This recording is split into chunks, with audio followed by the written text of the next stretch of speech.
సజీవుడు మన రక్షకుడు యేసు క్రీస్తు నామములో మనకందరికి శుభములు. దేవుడు మనల్ని ప్రేమించి ఇచ్చినటువంటి నూతన దినం కొరకై దేవునికి వందనాలు. కీర్తనల గ్రంథము 36వ కీర్తన 5వ వచనాన్ని చదువుచున్నాను. 36వ కీర్తన 5వ వచనము. యెహోవా, నీ కృప ఆకాశమునంచుచున్నది, నీ సత్య సందత్వము అంతరిక్షము నంచుచున్నది. కీర్తనకారుడు దావీదు గారు పరిశుద్ధాత్మ ద్వారా వ్రాయించినటువంటి మాటలు 1 నుండి 4 వచనాలు భక్తిహీనులను గురించి, భక్తిహీనులు ఏ విధముగా దేవునికి విరోధముగా, వ్యతిరేకముగా, దేవుని భక్తులకు వ్యతిరేకముగా ఉన్నారో దావీదు గారు గుర్తు చేసిన తర్వాత, ఇప్పుడు 5వ వచనము నుండి దేవుని గూర్చినటువంటి విషయాలు మనము చూస్తున్నాము. దాదాపుగా 10 వచనం వరకు, 5 నుండి 10 వచనం వరకు దేవుని గూర్చినటువంటి గొప్ప విషయాలు మనము ఇక్కడ చూడగలము. దానిలో మొట్టమొదటగా యెహోవా, నీ కృప ఆకాశమునంటుచున్నది. అంటే ఆకాశం నంటుచున్నది అన్నటువంటి ఆ పదము, అది అలంకార భాషలో వ్రాయబడినటువంటి మాటలు. అనగా అంత ఎత్తుగా ఉన్నటువంటిది నీ కృప, లేదా అంత విశాలముగా ఉన్నటువంటిది నీ కృప. కృప అన్నటువంటిది, దేవుని కృప అన్నటువంటిది బైబిల్లో చాలా పెద్ద మాట, గొప్ప మాట. అది ప్రజలందరికీ ఆశీర్వాదకరమైనటువంటి మాట.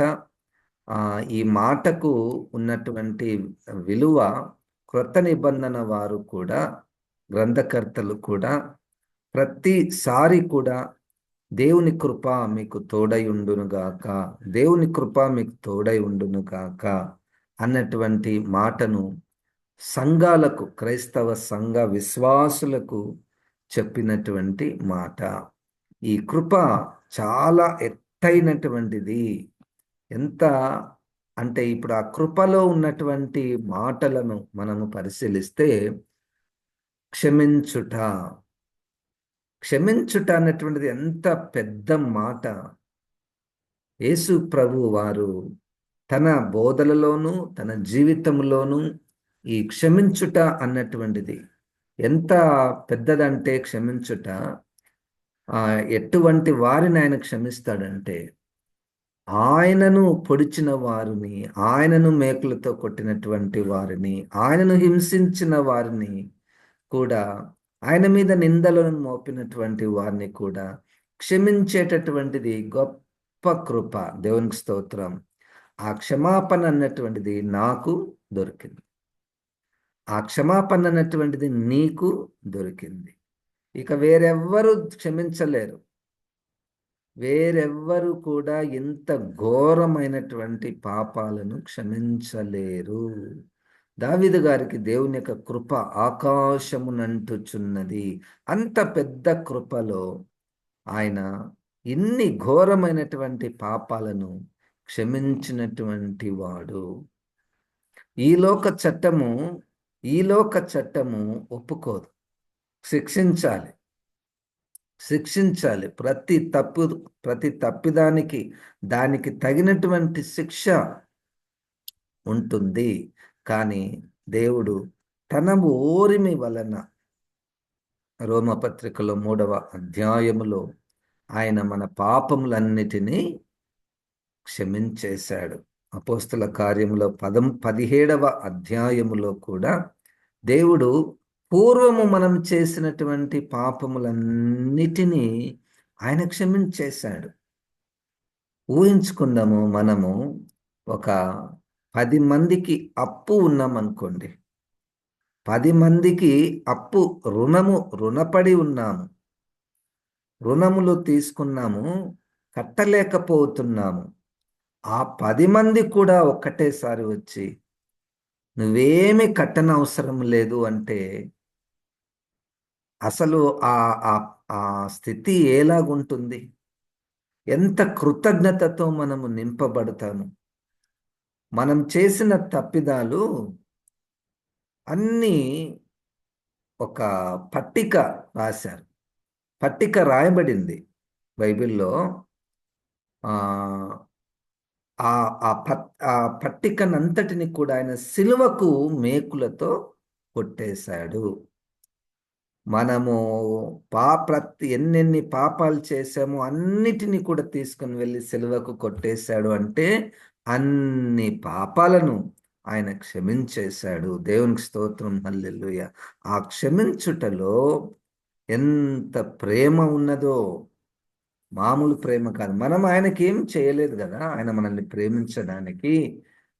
మనము చేయకపోగా మనము ఎంత ఘోరమైనటువంటి వ్యతిరేకత మనం కలిగి ఉన్నామో, అయినప్పటికీ ఆయన ప్రేమించెను. 3:16 యోహాను సువార్తలో దేవుడు లోకమును ఎంతో ప్రేమించెను. ఏంటి రుజువేంటి? ఆయన నన్ను ప్రేమించాడన్న దానికి, లోక ప్రజలను ప్రేమించాడన్న దానికి రుజువేంటి?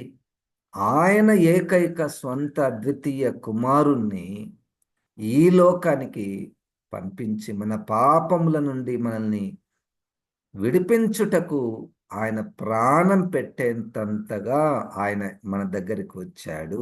దేవునికి స్తోత్రం. అది ఆయన యొక్క ప్రేమ. ఆయన ప్రేమకు కొలతలు లేవు. ఆయన ప్రేమ ఎత్తు, వెడల్పు, లోతు మనము కొలువలేము. అంతగా విడువక, ఎడబాయక, మనం ఎంత దూరంగా పారిపోయినప్పటికీ దేవుడు మనల్ని ప్రేమిస్తూనే ఉన్నాడు, క్షమిస్తూనే ఉన్నాడు. ఇది కృపా కాలములో మనము ఉన్నాము. దేవాని కృప ఆకాశమునంటుచున్నది. ఆకాశము నుండి చూస్తే భూమి ఎంతో చిన్నదిగా కనపడుతుంది. ఆ అంటే ఆ కృప ఆ అంతగా భూమి మీద కురిపించబడినది. ఒక విషయము గుర్తుకొస్తున్నది. ఈ రూతు గ్రంథములో 2వ అధ్యాయములో 10వ వచనములో నాకు చాలా ఇష్టమైనటువంటి మాట. అందుకు ఆమె సాగిలపడి తల వంచుకొని, ఏమి తెలిసి పరదేశినైన నాయందు లక్ష్యముంచున్నట్లు నీకు కటాక్షము కలిగెను అని చెప్పగా, చూడండి ఆమెనే ఆశ్చర్యపోతుంది. నేను పరదేశుడు, నేను విగ్రహారాధకుల్ని, నేను భర్త చనిపోయినటువంటి విధవరాలిని, నేను పేదరాలిని. నా గురించి ఏమి తెలిసి నా యందు ఇంత దయ చూపిస్తున్నావు? నేనేదో కూలి పనికొచ్చాను, నీ పొలంలో కూలి పనికొచ్చాను. ఆ కూలి పనికి కూడా ఇంకా పెట్టుకోలేదు, ఆ పరిగ ఏరుకుంటున్నాను. కానీ నా పట్ల ఇంత శ్రద్ధ, నా పట్ల ఇంత దయ, నా కొరకు నీళ్లు దాగమని, నా కొరకు ఆ ఆ పిడికెళ్ళు వదిలిపెట్టండి, ఆమె ఏరుకొననియండి అని, మరలా నా కొరకు నన్ను కాపాడడానికి అక్కడ ఉన్నటువంటి యవనస్తులను నువ్వు ఆజ్ఞాపించావు అని రూతు బోయాజు విషయంలో ఆమె ఆ తన తన పట్ల చూపిన ప్రేమను, దయను, కనికరమును గుర్తు చేసుకుంటుంది. మనము కూడా రూతు లాంటి వారమే, పరదేశులమే, పరదేశులమే. దేవుడు మనల్ని ఎంతగా ప్రేమించాడు. దేవునికి స్తోత్రం. ఎఫెసీలకు రాసినటువంటి పత్రికలో 2వ అధ్యాయములో 4వ వచనము నుండి చూడండి. ఆయనను అయినను దేవుడు కరుణా సంపన్నుడై, అయినను అంటే పైన అంత నెగటివ్, మన గురించే, పైన ఉన్నటువంటి 4 వచనాలు మన గురించే. ఏమున్నాయి? మనం ఎవరము? మీ అపరాధముల చేతను, పాపముల చేతను మీరు చచ్చిన వారై ఉండగా ఆయన మిమ్మును క్రీస్తుతో కూడా బ్రతికించెను. మీరు వాటిని చేయుచు వాయుమండల సంబంధమైన అధిపతిని, అనగా విధేయులైన వారిని ఇప్పుడు ప్రేరేపించు శక్తికి అధిపతిని అనుసరించి, అంటే మనము ఈ అపవాదిని మనం అనుసరించాము, వెంబడించాము, అపవాది చీకటి క్రియలలో నడిచాము. ఈ ప్రపంచ ధర్మము చొప్పున ఈ ప్రపంచానికి కూడా ఒక పోకడ ఉన్నది. ప్రపంచం ఎట్లా పోతే అట్లా పోతూ వచ్చాం మనం. ప్రపంచం అందరూ ఎలాగూ నడుస్తున్నారో, జీవన శైలి కలిగి ఉన్నారో, ఎటువంటి విలువలు కలిగి ఉన్నారో వాటిని అనుసరిస్తూ వచ్చాము, నడుచుకుంటేది. వారితో కలిసి మనం అందరమును ప్రపంచం గురించి ఇక్కడ రాయబడింది. శరీరం యొక్కయు మనసు యొక్కయు కోరికలను నెరవేర్చుకొనుచున్నది. ప్రపంచమంతా కూడా శరీరేచ్ఛలను, మానుసేచ్ఛలను నెరవేర్చుకుంటున్నది. ఆ వారితో పాటే మనం వెళ్ళాము. మన శరీరాశలను అనుసరించి మునుపు ప్రవర్తించుచు కడమ వారి వలనే స్వభావ సిద్ధముగా దైవోగ్రతకు పాత్రులమై ఉంటిమి. అన్ని చేశాము, ఇక దేవుని ఉగ్రతకు మనం పాత్రులమయ్యాం.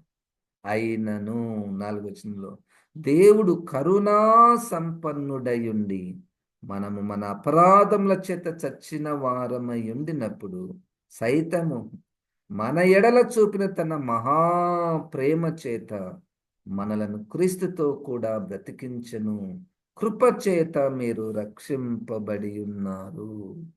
క్రీస్తు చేత బ్రతికించబడుట, ఆయన కృప ఆకాశమునంటుచున్నది.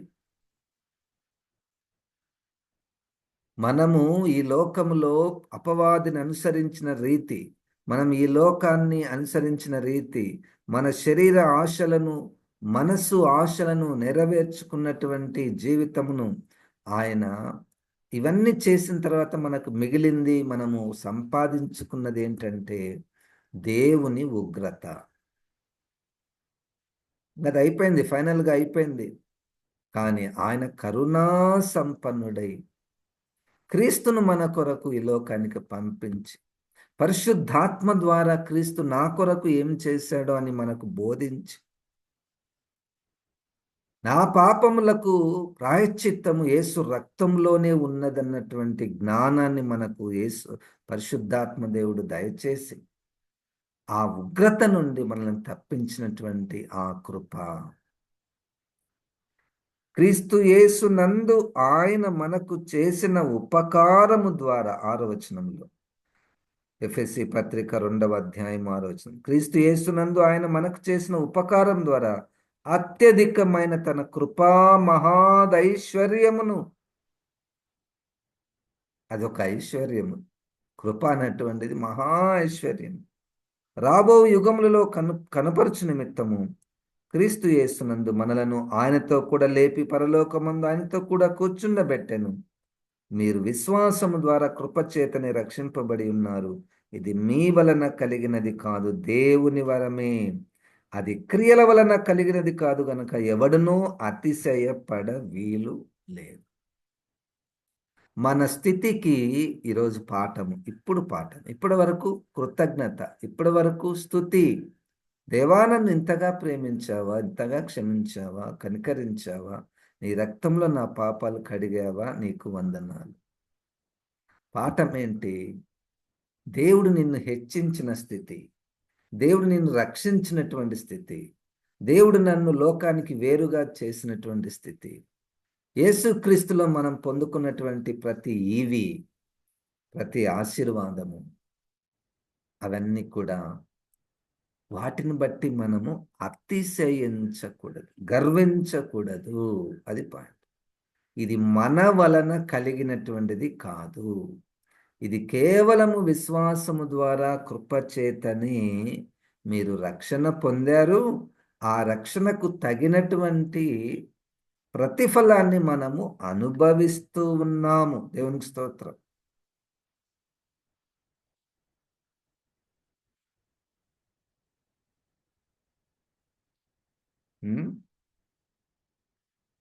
తర్వాత ఎఫెసీయులకు రాసిన పత్రిక 1వ అధ్యాయములోని ఇది చాలా అద్భుతమైనటువంటి, చూడండి 4వ వచనంలో, ఎట్లనగా తన ప్రియుని యందు తాను ఉచితముగా మనకు అనుగ్రహించిన తన కృపా మహిమకు కీర్తి కలిగి ఉన్నట్లు తన చిత్త ప్రకారమైన దయా సంకల్పము. ఈ 1వ అధ్యాయంలో మనం గుర్తించవలసినటువంటి మాట సంకల్పము. అంటే ప్రణాళిక, దేవుని యొక్క ప్లాన్. నా జీవితంలో, నీ జీవితంలో దేవుని యొక్క ప్లాన్ చూస్తే అది దేవుని కృపకు సంబంధించినటువంటి ప్లాన్. ఆ ప్లాన్ ఎట్లుందో చూడండి. యేసుక్రీస్తు ద్వారా తనకు కుమారులనుగా స్వీకరించుటకై మనలను ముందుగా తన కోసం నిర్ణయించుకొని ఉద్దేశం. యేసుక్రీస్తు ద్వారా మనలను దేవునికి కుమారులుగా, కుమార్తెలుగా చేసుకోవడం కోసము ఆయన నిర్ణయించుకున్నాడు.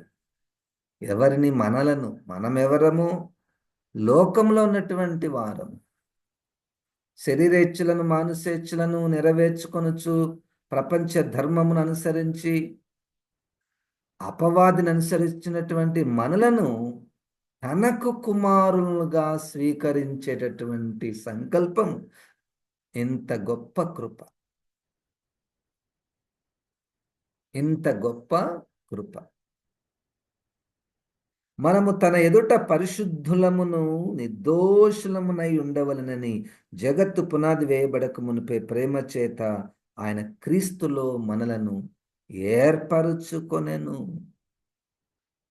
జగత్తు పునాది వేయబడక మునిపే ప్రేమ చేత, కృప చేత.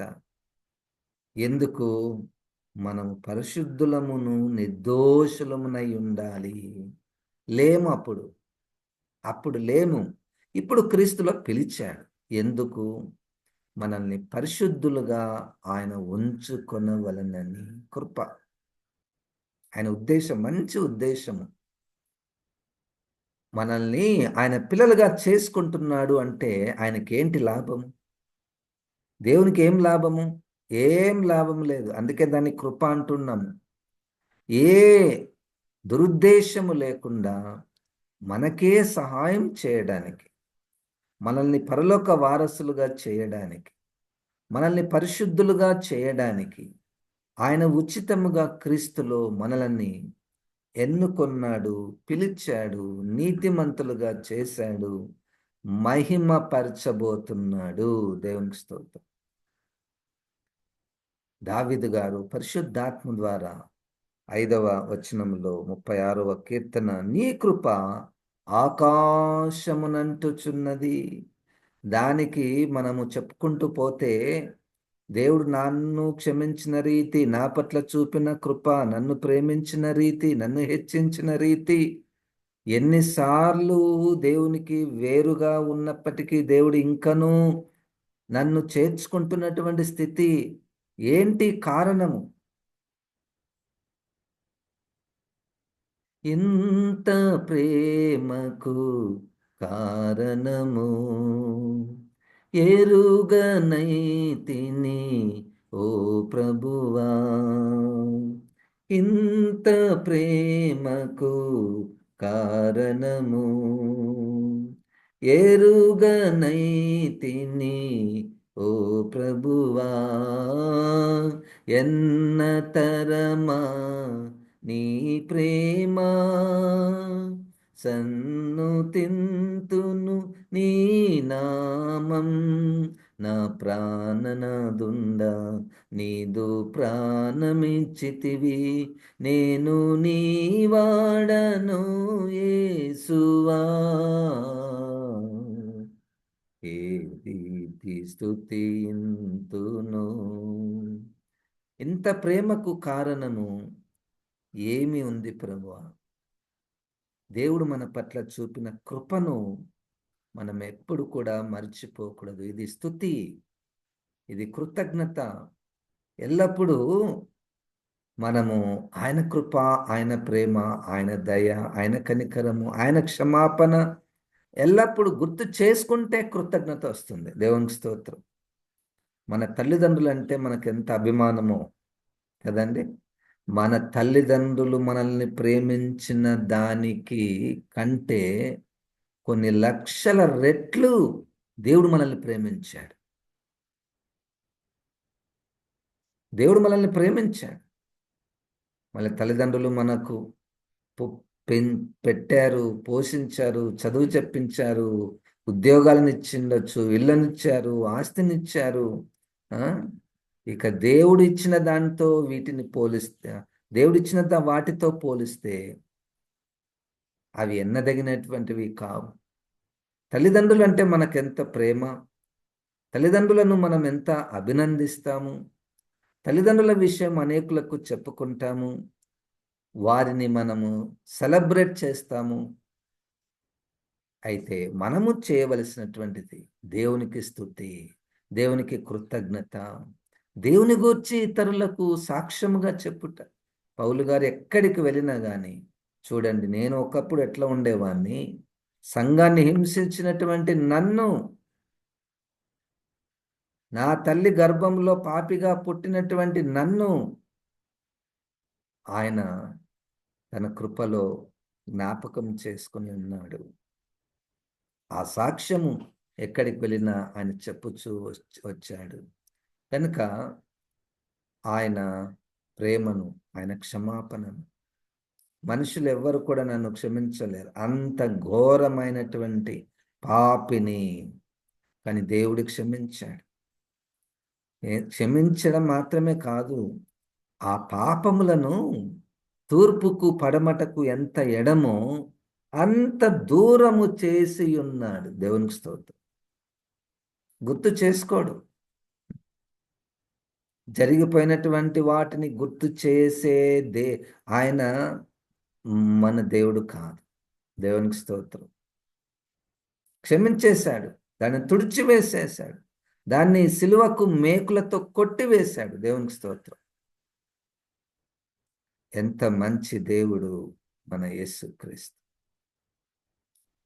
కనుక మనం ఆయనకు ఎల్లప్పుడూ కృతజ్ఞులమై ఉండాలి. 5వ అధ్యాయము రోమపత్రికలో 20వ వచనము చూడండి.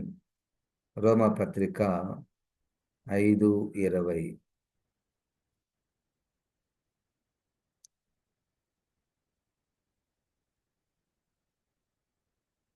మరియు అపరాధము విస్తరించినట్లు ధర్మశాస్త్రము ప్రవేశించును, అయినను పాపము మరణమును ఆధారం చేసుకొని ఎలాగు ఏలెనో అలాగే నిత్య జీవము కలుగుటకై నీతి ద్వారా కృపయు మన ప్రభువైన యేసుక్రీస్తు మూలముగా ఏలు నిమిత్తము పాపం ఎక్కడ విస్తరించెనో అక్కడ కృప అపరిమితంగా విస్తరించెను. యేసుక్రీస్తు మూలముగా. అసలు యేసుక్రీస్తు అంటేనే కృప విస్తరించింది. యేసుక్రీస్తు అంటే రండి నేను క్షమిస్తాను, రండి నేను క్షమిస్తాను, రండి నేను ప్రేమిస్తున్నాను, రండి నేను నా పిల్లలుగా నేను మిమ్మల్ని చేసుకుంటాను. అది పిలుపు, అది కృపలో ఉన్నటువంటి పిలుపు. ఆహ్వానిస్తూ ఉన్నాడు, ఇంతగా ప్రేమిస్తున్నాడు. నేను క్షమిస్తున్నాను, మీకు సహాయం చేస్తాను, మిమ్మల్ని నిలబెడతాను, మిమ్మల్ని పరిశుద్ధులుగా చేస్తాను. చూడండి, దేవుని కృప ఆకాశమునంటుచున్నది. దేవునికి స్తోత్రం.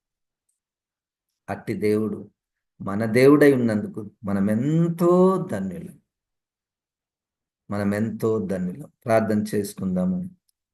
ఆయన కృపను తలపోసుకుంటూ ఆయనను స్తుతిద్దాం. జీవం గల దేవ, కృపగల దేవ, ప్రేమ గల తండ్రి, శాశ్వతమైన ప్రేమ చేత ప్రేమించుచున్నటువంటి వాడా, నాయన మమ్మల్ని నాయన మీరు క్షమించినటువంటి వాడవు ప్రభా. ఒకప్పుడు నాయన ఏ పాటి వారము ప్రభా, ఎంత బలహీనులము, ఎంత విరోధముగా జీవించాము, అవిధేయతగా జీవించాము. నీ కృపలో క్రీస్తులందు నాయన మమ్మల్ని జ్ఞాపకం చేసుకొని ఉన్నావు. మమ్మల్ని ఈ స్థితిలో ఉంచావు, మమ్మల్ని దీవించావు, హెచ్చించావు, కనికరించావు ప్రభా. ఎన్నని నాయన మేము చెప్పగలము. లెక్కింపలేని మేలను చేసినటువంటి దేవుడవు ప్రభా. నీకే వందనాలు, వందనాలు, వందనాలు చెల్లిస్తున్నాము. మా జీవితాంతం వరకు ప్రభా నీ ప్రేమను, నీ క్షమాపణను, నీ కృపను మేము తలపోసుకుంటూ ఎల్లప్పుడూ కృతజ్ఞులై ఉండునట్లు సహాయం చేయమని యేసు క్రీస్తు నామమున స్తుతించి ప్రార్థిస్తున్నాము తండ్రి. ఆమెన్. ఇప్పుడు మన పరమ తండ్రి అయిన దేవుని యొక్క ప్రేమ, ప్రభువైన క్రీస్తు కృపా పరిశుద్ధాత్మ దేవుని యొక్క సహవాసము మనకందరికీ సదాకాలము తోడై ఉండును గాక. ఆమెన్. దేవుడు మనల్ని దీవించును గాక.